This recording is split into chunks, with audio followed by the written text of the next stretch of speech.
When I first started telling people, even well-meaning friends, Alex is going to study the cello, they reacted in one of two ways. Either they smiled and nodded in a way that conveyed the message, poor delusional Nancy with her unrealistic dreams, or they said what they were thinking, how is that possible? I have to admit that even to me, playing the cello seemed about as likely for someone like Alex to accomplish as a flight to the moon. But I tried not to let my skepticism show, even along the way. I was not without my doubts. When Alex started cello lessons and still could not take himself to the bathroom, there were moments when I thought, this is going to be impossible. It was April's unending belief in my son, her little cello student, that dispelled all these doubts. First mine, then others. Somehow, the rhythm of her teaching wiped away everyone's disbelief that Alex could achieve the unbelievable. And he has, through April's example. I came to see yet again that when we believe in ourselves and our path, anything is possible, anything. This has been a continual lesson in my life, one in which I'm afraid I seem to suffer from situational amnesia. That doesn't mean life is a smooth ride, or that the path is always rainbows and sunbeams. When the COVID-19 pandemic hit and lessons transferred to Zoom, I thought, we're doomed. For weeks, I found myself feeling overwhelmed and inadequate. I tried to hold the cello while encouraging Alex to sit up and not drool, and hold the bow and look at the music while simultaneously attempting to maneuver my laptop into the right angle so April could see Alex and give him feedback and encouragement. These times were not only difficult, they were exhausting. They made me ask, why am I doing this? A question I asked of myself and of my husband, Michael, who encouraged me to stick with it. Picture of Alex getting his first cello, and Alex learning on Zoom. It wasn't until the day Alex's occupational therapist, Casey Brown, sat in on the Zoom that she realized the problem, a problem that now seems so obvious. You need equipment to help hold the cello in place, she told me, and you need to make sure Alex has a sturdy place to sit. Casey explained the basics of what I have since learned is called proximal stability, a strong, grounded spot from which to use his body, from a center of balance. Yeah. She told me that Alex needed to be centered in himself and his position, and that his cello needed to be accessible if we had any hope of being successful on Zoom. And this is just another Zoom lesson of Alex playing with Dylan, who's in India with my son right now. Oh, you went too? Yeah, they're at a 4-day wedding. Very cool. But she assured me with those modifications, it'll be a lot easier and you'll both be a lot happier. Her predictions have proved true, and funnily enough, the implementation of proximal stability has become an enduring metaphor for what I strive to offer all my sons. So not just Alex, who has challenges, but my regularly developing sons. A supportive foundation that enables them to flourish. And I'm so glad now that I didn't give up or decide to put Alex's musical explorations on hold until after we got through COVID. Nice. Thank you. Thank you. So I suppose I picked a really good spot to pick up after, because I picked the spot right after the pandemic and when we started in-person lessons again. Let me see.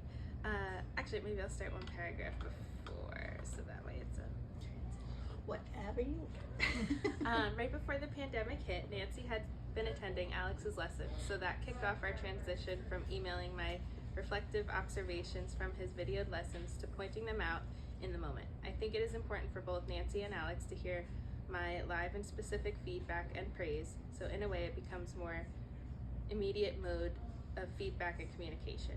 Since Nancy was with Alex and doing the hand-over-hand guiding on our Zoom lessons, I continued giving my observations, feedback, and praise from the other side of the screen. Though it was hard for me to feel the micro movements in Alex's arm or hand, or notice every detail of what he's doing as the computer screen blurs and the sound cuts out, I tried to make sure both Nancy and Alex saw the wonderful things he was doing. Nancy supported him with positive feedback and directions too, and it was effective. Just recently, June of 2021, we had our first in-person lesson since March 2020. It was fabulous to see Alex at work with his cello again, not through a screen. His increased strength really impressed me. I was able to see the row of small knuckles in his right hand bending and activating more, which is a skill I've been hoping to see Alex develop over the years. His arms were frequently extended on his own, and his fingers were able to grab and pull away from the strings on his own. The increased strength and confidence in his sitting posture was much more conducive to having the cello in the traditional setup. I am learning Alex's music. It is often upbeat, occasionally sad, other times contemplative. Alex is creating his own song, note by note, lesson by lesson. He uses posture, movement, support, ingenuity, and tenacity to learn, much of it all through repetition. I see Alex supporting his cello like it's a dear friend and initiating movement to express himself and make music. I see and hear Alex balance all his strength and flexibility in a thoughtful and controlled way so that his tone emerges clear and beautiful. These were goals Nancy and I set from the very beginning of Alex's musical journey, and his progress through his goals and now beyond is inspiring. We will still always cheer at every thumb wiggle, every string tug, and of course at every up bow and down bow. But a musician's work is never done, which is one of the most beautiful parts about music. The process itself is the destination. As we evolve, we plateau and we adapt and adjust. I can't wait to see how much more Alex can grow. There is no limit to what's possible. With each up bow, down bow, and pizzicato in between, he inspires all of us to discover and express our inner song. Wow. Beautiful.